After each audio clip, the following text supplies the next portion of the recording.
ಎಲ್ಲ ರೈತರಿಗೂ ನಮಸ್ಕಾರ. ಫಾರ್ಮರ್ಸ್ ಕಿಂಗ್ ಯೂಟ್ಯೂಬ್ ಚಾನಲ್ಗೆ ಸ್ವಾಗತ.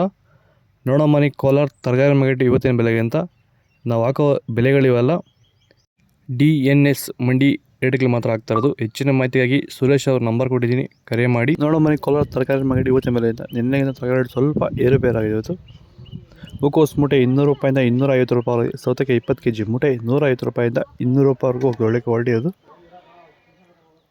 ಹಸಿಮೆಣಸಿನಕಾಯಿ ಕೆ ಜಿ 30 ರೂಪಾಯಿಂದ 32, ಎಲೆಕೋಸು ಮೂಟೆ 200 ರೂಪಾಯಿಂದ 250 ರೂಪಾಯಿವರೆಗೂ ಹೋಗಿದೆ. ಮೈಸೂರು ಬದನೆಕಾಯಿ ಕೆ ಜಿ 15 ರೂಪಾಯಿಂದ 20, ಬಜ್ಜಿ ಮೆಣಸಿನಕಾಯಿ ಕೆ ಜಿ 40 ರೂಪಾಯಿಂದ 50 ರೂಪಾಯಿವರೆಗೂ ಹೋಗಿದೆ. ಅವರೆಕಾಯಿ ತೊಗರಿಕಾಯಿ ಮಾರ್ಕೆಟ್ ಬರ್ತಾಯಿಲ್ಲ. ವಿಡಿಯೋ ಒಂದು ಲೈಕ್ ಮಾಡಿ, ಪ್ಲೀಸ್ ಸಬ್ಸ್ಕ್ರೈಬ್ ಮಾಡಿ. ಕುಂಬಳಕಾಯಿ ಕೆ ಜಿ 5 ರೂಪಾಯಿಂದ 8, ನೋಕೋಲ್ ಕೆ ಜಿ ಬರ್ತಾಯಿಲ್ಲ ಮಾರ್ಕೆಟ್ಗೆ ನೋಕೋಲು. ಅವರೆಕಾಯಿ ತೊಗರಿಕಾಯಿ ಬರ್ತಾಯಿಲ್ಲ. ಬೀಟ್ರೋಟ್ ಕೆ ಜಿ 8 ರೂಪಾಯಿಂದ 10, ಹೀರೆಕಾಯಿ ಕೆ ಜಿ 30 ರೂಪಾಯಿಂದ 35 ರೂಪಾಯಿವರೆಗೂ ಇದೆ. ಬದನೆಕಾಯಿ ವೈಟ್ ಕೆ ಜಿ 8 ರೂಪಾಯಿಂದ 10, ಕರಿ ಬದನೆಕಾಯಿ ಕೆ ಜಿ 8 ರೂಪಾಯಿಂದ 10 ರೂಪಾಯಿವರೆಗೂ ಇದೆ.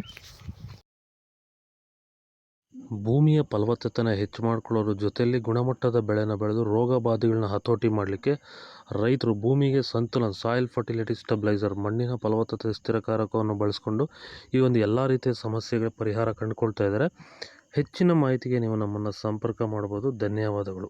ಸಂತುಲನವನ್ನು ನೀವೆಲ್ಲ ರೀತಿಯ ಬೆಳೆಗಳಿಗೂ ಬಳಸ್ಕೋಬೋದು. ಸಂತುಲನ ಬಳಸೋದ್ರಿಂದ ಕಡಿಮೆ ಖರ್ಚಲ್ಲಿ ಗುಣಮಟ್ಟದ ಬೆಳೆನ ನೀವು ಬೆಳಿಬೋದು. ಹಾಗೆ ವಿಡಿಯೋನ ಆದಷ್ಟು ನಮ್ಮ ರೈತರಿಗೆ ಶೇರ್ ಮಾಡಿ. ಹಾಗೆ ನಮ್ಮ ಪೇಜನ್ನು ಫಾಲೋ ಮಾಡೋದು ಮಾತ್ರ ಮರಿಬೇಡಿ. ನಮಸ್ಕಾರ. Beans white beans K G 30 ರೂಪಾಯಿಂದ 35, ಬ್ಲ್ಯಾಕ್ ಬೀನ್ಸ್ ಕೆ ಜಿ 20 ರೂಪಾಯಿಂದ 30 ರೂಪಾಯಿವರೆಗೂ ಹೋಗ್ತದೆ. ಒಳ್ಳೆ ಕ್ವಾಲಿಟಿ ಇದು. ವಿಡಿಯೋ ಒಂದು ಲೈಕ್ ಮಾಡಿ, ಪ್ಲೀಸ್ ಸಬ್ಸ್ಕ್ರೈಬ್ ಮಾಡಿ. ಕ್ಯಾಪ್ಸಿಕಮ್ ಕೆ ಜಿ 20 ರೂಪಾಯಿಂದ 25 ರೂಪಾಯಿವರೆಗೆ. ಚಿಗಡಿಕಾಯಿ ಮಾರ್ಕೆಟ್ಗೆ ಬರ್ತಾಯಿಲ್ಲ. ದೊಡ್ಡ ಹಾಗಲಕಾಯಿ ಕೆ ಜಿ 20 ರೂಪಾಯಿಂದ 25, ಚಿಕ್ಕ ಹಾಗಲಕಾಯಿ ಕೆ ಜಿ 30 ರೂಪಾಯಿಂದ 35, ಪಳಕಾಯಿ ಕೆ ಜಿ 15 ರೂಪಾಯಿಂದ 20 ರೂಪಾಯಿವರೆಗೂ ಹೋಗಿದೆ. ಒಳ್ಳೆ ಕ್ವಾಲಿಟಿ ಅದು. ಕ್ಯಾರೆಟ್ ಕೆ ಜಿ 15 ರೂಪಾಯಿಂದ 20, ಇಂಗ್ಲೀಷ್ ಕುಕುಂಬರ್ ಮಾರ್ಕೆಟ್ಗೆ ಬರ್ತಾಯಿಲ್ಲ. ಇದು ಕೋಲಾರ ಟೊಮೊಟೊ ಮಾರ್ಕೆಟ್ ಕೋಲಾರ ತರಕಾರಿ ಮಾರ್ಕೆಟ್ ಇವತ್ತು ರೇಟ್ಗಳು. ನಿಮಗೆ ಈ ವಿಡಿಯೋ ಯೂಸ್ಫುಲ್ ಆಗಿ ಪ್ಲೀಸ್ ಒಂದು ಲೈಕ್ ಮಾಡಿ, ಸಬ್ಸ್ಕ್ರೈಬ್ ಮಾಡಿ. ಇದ್ರ ಬಗ್ಗೆ ಹೆಚ್ಚಿನ ಮಾಹಿತಿ ಬೇಕಾದರೆ ಕೆಳಗಡೆ ಕಾಮೆಂಟ್ ಮಾಡಿ ತಿಳಿಸಿ.